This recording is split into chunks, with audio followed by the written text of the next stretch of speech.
So in this talk, what I'm going to do is I'm going to brush through the very basics of botulinum toxin injections from the perspective of a beginner ophthalmologist and take you through all the various guidelines that have been formulated for injecting this. Now, we all know that there are cosmetic indications of Botox, and as ophthalmologists, we have been using Botox since times immemorial for functional indications as well, mainly blepharospasm, hemifacial spasm, and recently for migraine, strabismus, and even epiphora. Now, whenever we think about this course, is going to focus on more of the cosmetic part. Whenever we focus on injecting Botox, first and foremost, rather than injecting is very easy. But to understand the cosmetic patient or to evaluate our expectations or the goals and expectations of a patient is very important. It is very important to screen out the patient. So if there are any red flags, you should avoid injecting Botox as a first go. And the third thing is that you should always look at the patient holistically, as Rituja has already showed that anatomy is in layers. So you should look at all the layers because Botox cannot treat all the layers. It can treat only dynamic lines, and that is what has to be conveyed to the patient as well. Now, a lot of ophthalmologists, when they talk to me, they tell that I try to convince the patient for Botox, but they usually don't get convinced. But the dermatologist is very easily able to convince them. Now, whenever you're dealing with these patients, it's very similar to LASIK patients or multifocal IOL patients, where you have to be very subtle with your words. You have to avoid using harsh words. You have to sort of tone the words down and try to convince them properly. Now, before injecting the Botox, you need to also evaluate the patient. Now, what I do is basically evaluate the patient photographically as well as videographically, because what you are going to target is the dynamic lines. So, you should always ask the patient to frown, perform extreme ranges of movement so that you can actually delineate which muscle to be targeted, because every patient is going to be different. It's not going to be the same injection patterns for every patient.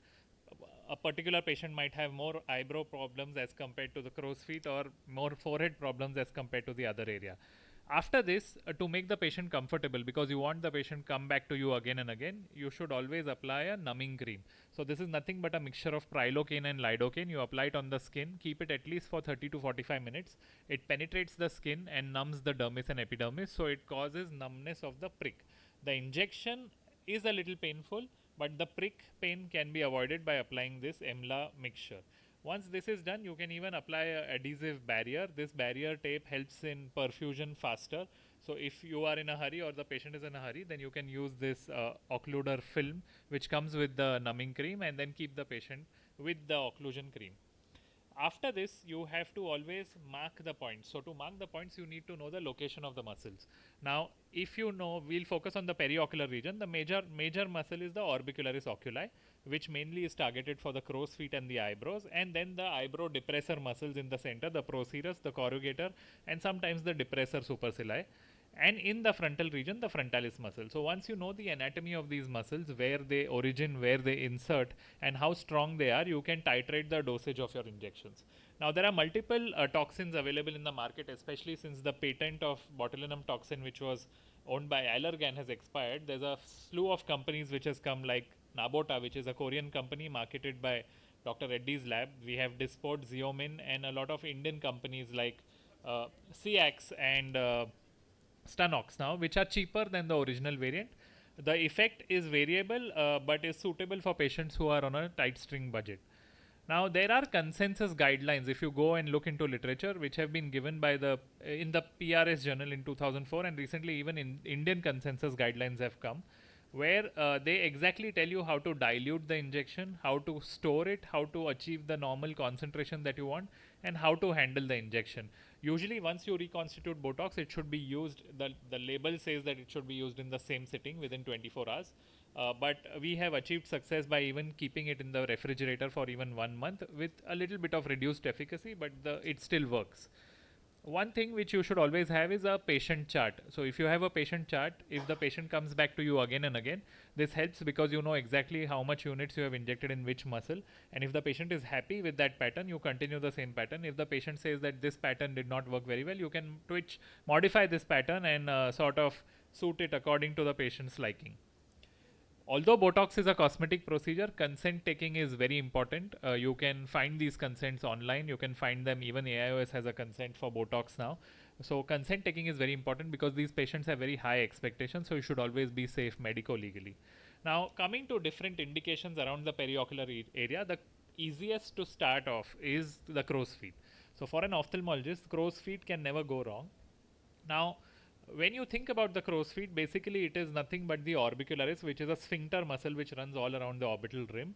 When you when you squeeze the orbicularis or you try to scrunch your eyes, you will see that crow's feet radiate along the lateral border of the eye, and they can be variable. They have different anatomies, but to start off, there are 3 points which you can choose: the superior, the middle, and the inferior, which you can see very clearly at the right ITDs. And usually, a dose of around starting dose of around 12 to 30 units suffices, 12 in women and 30 in men, because men have more bulkier orbicularis, and 2 to 5 points can be selected. Now, this is a video which shows injection, how it can be done basically in patients with for crow's feet as well as eyebrow. As I told, this is the orbicularis muscle. So, while injecting the crow's feet as a beginner, you should mark those 3 points. After that, using a 30 gauge needle, because the pain prick sensation is less, you inject in the crow's feet. Ask the patient to animate so that you know exactly where you are injecting before. As a beginner, I would recommend to keep the needle direction away from the globe, because you would avoid diffusion of the toxin into the lateral orbit and sometimes cause diplopia. Or you can keep a thumb or a finger within the orbital rim so that you know the position of your injection.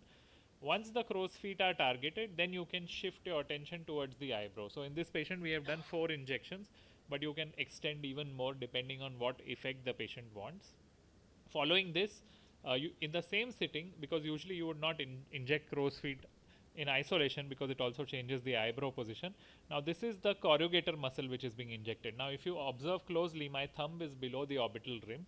This is to prevent or to exactly pinpoint the location where the toxin is going, so that it doesn't diffuse downwards into the levator superioris and cause ptosis. So, this is the tail of the corrugator which is being targeted. Around 2 to 3 units here, and around 3 to 4 units in the main belly of the corrugator are targeted. And then you shift to the lateral eyebrow. Now, the red muscle is the procerus. This is depressor supercilii, which is lower, and this is the corrugator. Now, when you go to the lateral part of the eyebrow, this is basically more commonly used for women who want an arched eyebrow.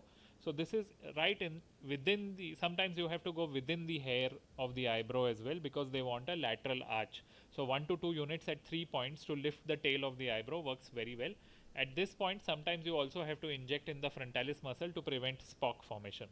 Now, similarly, I am doing the crow's feet on the other side. So, this is basically the injection pattern followed around the periocular region. But you should also know that not all crow's feet can be treated with Botox. Sometimes, because of aging, there are wrinkles and changes around the eyes which cannot be treated with Botox. These are static wrinkles and need surgery or filler injections to treat them. Now, coming to the forehead, this is also a very common area which can be injected without any risk, because it's a very avascular area and there's just the skin, muscle, and the bone. Now, you need to know the anatomy of the frontalis. It can be different in different people. Some people have a contiguous frontalis, some people have a bifid frontalis. The rule is that you should stay 1 centimeter above the eyebrow, so that you don't end up injecting the orbicularis and paradoxically depressing the eyebrows. Avoid quizzical eyebrows or the Spock phenomena by treating the lateral part of the frontalis as well, and do not inject too much in the frontalis muscle, because you don't want a frozen appearance. So now, if you see in this gentleman, the frontalis muscle is contiguous. You see it's continuing from the right to the left, and this is after injection. So you customize your injection pattern according to that. The red line is just a line where I usually don't go below, because I don't want the eyebrows to get depressed. Sometimes you have to combine it with a filler injection, and sometimes in women you have to underdose it because they don't like a frozen appearance. Now, consensus guidelines for treating forehead lines, usually in women we start with a dose of 10 to 15 units. In men, a dose of 20 to 30 units is sufficient. Now, people sometimes don't want complete frozen effect, so there is something called as micro droplet Botox or watercolor Botox, where you dilute the Botox further and just put very micro aliquots all along the forehead so that the frozen look is avoided. Eyebrow we have already spoken about. These are the usual points which we have shown in the video, for the corrugator, the depressor supercilii, and the lateral orbicularis. And the units which are usually followed are around 4 units each in the corrugator procerus, and 2 to 3 units in the tail of the corrugator, which helps in getting a good lift. Now, for the eyebrow in women, we usually begin with a dose of 20 to 30 units. In men, usually 10% more, so around 30 to 40 units. Sometimes you need to combine botulinum toxin injections along with fillers. Now, if you see in this lady, even after doing Botox, these lines are still left. So these lines are nothing but static lines because of constant dermal adhesion of the muscle, which stay even after Botox injections, and these need to be dealt with fillers. These are advanced filler indications which should not be tried by beginners. Now, sometimes we also use Botox to augment surgical results. Now, this lady underwent a blepharoplasty. After a blepharoplasty, you see she also needed a brow lift. But sometimes women don't want to undergo a brow lift because it's an extensive surgery. So you can just do a little bit of Botox for the eyebrows to elevate and get a better result, especially in the immediate post-op period when you want to make the patient happy. Ptosis as well as tarsal platform show also can be adjusted by doing Botox in the periocular region as seen in this lady.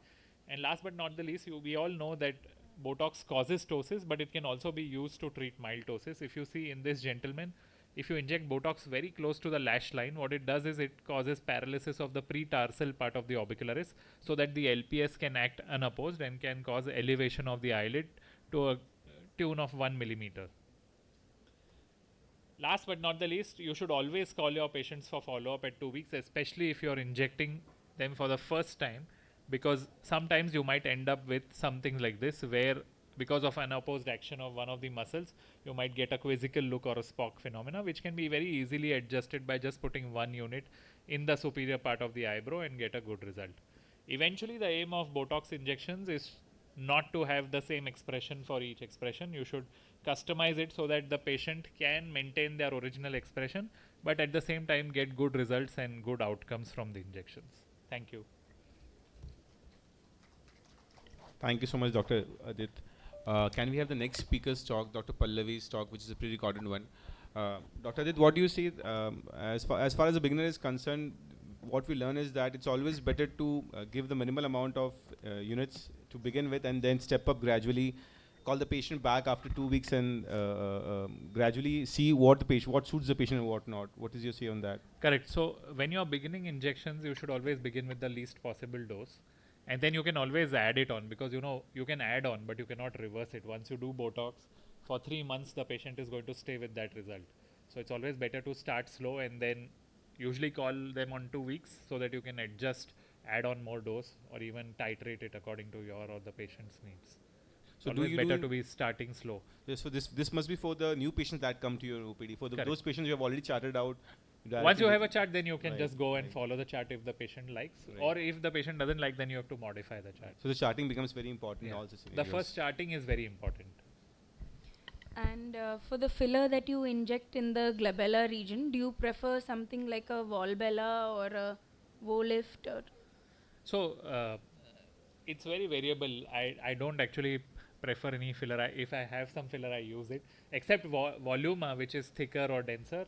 So I have done Volbella in the glabella, but I try to be as subdermal as possible. I don't go very deep, because if you inject deep here, there are vessels which can cause, this is the danger area of the periocular region. You can cause potential blindness if the filler goes in the vessel there.